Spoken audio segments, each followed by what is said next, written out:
രണ്ടാം ഘട്ട തെരഞ്ഞെടുപ്പായി നടക്കാൻ വേണ്ടി പോകുന്നത്. ഒന്നാം ഘട്ട തെരഞ്ഞെടുപ്പിൽ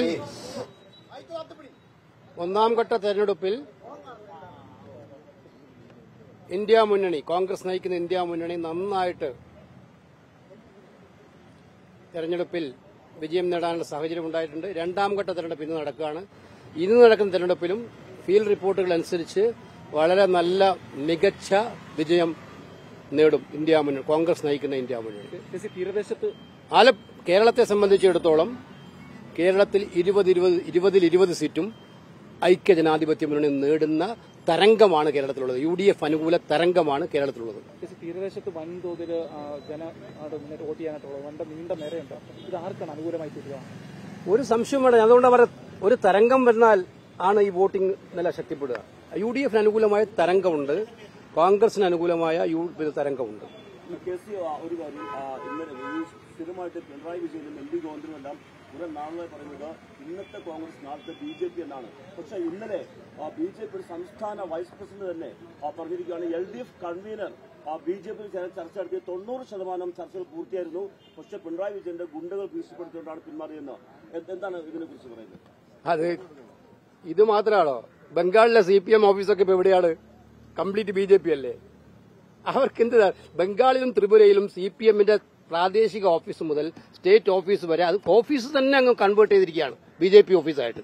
അവരുടെ എത്ര MLA-മാരാണ് BJP ചേർന്നിരിക്കുന്നത് കണക്ക് നമ്മൾ പറയാമല്ലോ. ഇവിടെ എവിടെയെങ്കിലും ഒറ്റപ്പെട്ട കോൺഗ്രസ്സുകാരൻ പോകുന്നതിനെ കുറിച്ചാണോ അവർ പറയുന്നത്? ഒരു പാർട്ടി ബംഗാളിൽ എന്തുകൊണ്ടാണ് പാർട്ടി ഇത്രയും? BJPയുടെ ശക്തി എന്താണ്? BJPയുടെ ശക്തി എന്റെ CPM BJPയിൽ ചേർന്നതാണ് ബംഗാളിലെ BJPയുടെ ശക്തി. അതായത് BJP അവിടെ വളർന്നതല്ല. അവരതൊക്കെ മറച്ചു പിടിച്ചോളൂ. കേരളത്തിലെ കാര്യത്തിലും അത് തന്നെയാണ് സംഭവിക്കാൻ പോകുന്നത്. ഒന്നാമത് CPMന്റെ ഭരണം, കമ്മ്യൂണിസ്റ്റ് അണികള് അവരൊക്കെ ആ പാർട്ടിയിൽ വിശ്വസിച്ച് നിൽക്കുന്നവരാണ്. എനിക്ക് അവരെ കുറിച്ചിട്ട് ഒരു പരാതിയില്ല. ആശയങ്ങൾ എല്ലാ പാർട്ടികളിലും ഉണ്ടാകും. ഇടതുപക്ഷ ആശയങ്ങൾ എന്ന് പറഞ്ഞാൽ നല്ല ആശയങ്ങൾ തന്നെയാണ്. പക്ഷേ ഈ കേരളത്തിൽ ഇപ്പോൾ നടത്തിക്കൊണ്ടിരിക്കുന്ന ഭരണം ആ ആശയങ്ങൾക്ക് യോജിച്ച ഭരണമാണോ? ഒരു കമ്മ്യൂണിസ്റ്റുകാരൻ, യഥാർത്ഥ കമ്മ്യൂണിസ്റ്റുകാരൻ നെഞ്ചത്ത് കൈവച്ച് പുന്നപ്രവാലാറിന്റെയൊക്കെ തന്നെ ആവേശം കൊള്ളുന്ന കമ്മ്യൂണിസ്റ്റുകാരന് ആവേശം കൊള്ളാവുന്ന ഭരണമാണോ കേരളത്തിൽ നടക്കുന്നത്? കഴിഞ്ഞ കുറെ നാളുകളായിട്ട് പാവപ്പെട്ടവരുടെ ഭരണമാണോ? അല്ല. അപ്പൊ അതുകൊണ്ട് അവർ തന്നെയാണ് അവർക്ക് കുഴി തോണ്ടുന്നത് എന്നുള്ളതാണ് സംശയം. ഇന്നലെ എനിക്കിപ്പം കിട്ടിയ ഒരു വിവരം ഞാൻ പറയാണ്. കരുനാഗപ്പള്ളിയിലുണ്ടായ ഇൻസിഡന്റ് നിങ്ങൾക്കല്ല അറിയാം. നിങ്ങൾ ആ വിഷ്വൽ കണ്ടതാണ്. നമ്മുടെ MLA CR മഹേഷിനെ ഒരു കല്ലെടുത്ത് എറിഞ്ഞ് വീഴ്ത്തുന്നത് വിഷ്വൽസിൽ എല്ലാത്തിലും ഉണ്ട്. വീഡിയോ. ഇത് കള്ളം പറയുന്നത്തെ കാലത്ത് ആർക്കും പറ്റില്ല. MLAയെ നേരിട്ട് എറിഞ്ഞ് വീഴ്ത്തുകയാണ്. ഭാഗ്യത്തിന് അദ്ദേഹത്തിന് സ്വസിദ്ധമായ ചില പ്രശ്നങ്ങളുണ്ട്. ഭാഗ്യത്തിന് രക്ഷപ്പെട്ടതാണ്. അല്ലെങ്കിൽ അദ്ദേഹത്തിന്റെ ജീവൻ അവിടെ തീരുമായിരുന്നു. ഇന്ന് സംഭവിച്ചെന്താ അറിയോ? ഇന്ന് സംഭവിച്ചത് അദ്ദേഹത്തിനെതിരെ വധശ്രമത്തിന് കേസെടുത്തിരിക്കുകയാണ്. CR മഹേഷിനെതിരെ വധശ്രമത്തിന് case. നിങ്ങൾ വാദി പ്രതിയാക്കുന്ന ഇത്തരം സമീപനം വേറെ ഏതെങ്കിലും നാട്ടിൽ നടക്കുമോ? ഇതിനകത്ത് എനിക്കറിയില്ല. ഇലക്ഷൻ കമ്മീഷൻ ഏത് പോലീസ് ഉദ്യോഗസ്ഥന്മാരായാലും ഞങ്ങളതിന് കണക്ക് ചോദിച്ചിരിക്കും കൃത്യമായിട്ട്. ഇത്തരം അന്യായം കാണിച്ചാൽ MLAക്കെതിരെ എറിഞ്ഞ് MLA വീഴ്ത്തിയ അയാൾ ഇപ്പോഴും ആശുപത്രിയിലാണ്. ഞാൻ ബെഞ്ചാന്ത് രാത്രി സന്ദർശിച്ചു. ഇന്നലെയും ഇപ്പോഴും ആശുപത്രിയിൽ നിന്നാണ് അയാൾ വോട്ട് ചെയ്യാൻ വേണ്ടി പോകുന്നത്. എന്നിട്ട് MLAക്കെതിരെ വധശ്രമ കേസ്. ഇത് ഏറ്റവും കടുത്ത ജനാധിപത്യ ലംഘനമാണ് ഇവിടെ നടക്കുന്നത്. അവിടെ മോഡി ഏജൻസികളെ ഉപയോഗിച്ചുകൊണ്ട് തിരഞ്ഞെടുപ്പിനെ അട്ടിമറിക്കാൻ ശ്രമിക്കുന്നു.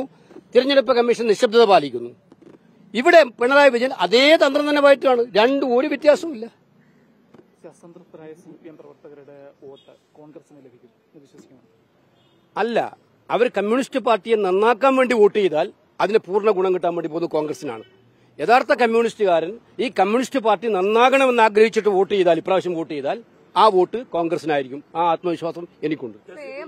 പറഞ്ഞത് ജാവദേക്കറെ കണ്ടിട്ട് തൃശ്ശൂരിലെ സീറ്റ് മറിക്കാനും പ്രകാശ് ജാവദേക്കറും EP ജയരാജനും ചർച്ച നടത്തിയെന്നുള്ളത് അതിനകത്ത് ഞാൻ കേട്ടത് ശരിയാണെങ്കിൽ അത് കരുവന്നൂർ കേസ് ഒതുക്കിത്തരാന്ന് പറഞ്ഞു പറഞ്ഞത്. കരുവന്നൂർ കേസും ലാവ്ലിൻ കേസും. അപ്പൊ ഈ കേസ് ഇത്ര നീട്ടി കൊണ്ടുപോകുന്നതിന്റെ ഉദ്ദേശം മനസ്സിലായില്ലേ? ലോക ചരിത്രത്തിലെ ഏറ്റവും വലിയ റെക്കോർഡ് മാറ്റിവെക്കലാണ് ലാവ്ലിൻ കേസിൽ ഉണ്ടായിരിക്കുന്നത്. അതുപോലെ കരുവന്നൂർ കേസിൽ പറയുന്നതല്ലാതെ ഒരു ആക്ഷനും നടക്കുന്നില്ല. എന്തൊക്കെയായിരുന്നു പുകില്? സിനിമയിലൊക്കെ പറഞ്ഞ തിലകം പറഞ്ഞ പോലെ മലപ്പുറം കത്തി ഇതൊക്കെ വന്ന് ഇപ്പൊ ഒന്നുമില്ലല്ലോ. അപ്പൊ കരുവന്നൂരിൽ ഇതൊക്കെ ഡീലാണ് നടന്നിട്ടുണ്ടല്ലോ, വ്യക്തമല്ലേ?